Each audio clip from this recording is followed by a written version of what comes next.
All right, guys, as you can see here, there's a missing printer there, and that went to, yes, you've guessed it, Steve. He has the printer there. But here, there are a bunch of other printers, or actually, is it just one? In fact, it is just one. It is that resin printer that you guys saw used to be in the laundry room, the messiest laundry room in Irvine, California, Woodbridge.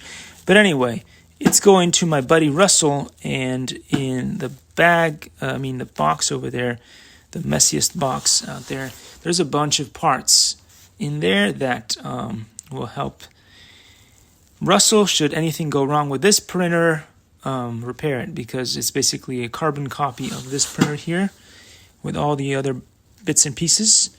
And so with things that fail on this printer, he could just grab them from the other one and make it work. There's also a bunch of other helpful tools in there, but anyway, that's up to Russell to see. Thanks for watching. I'll see you. Likey.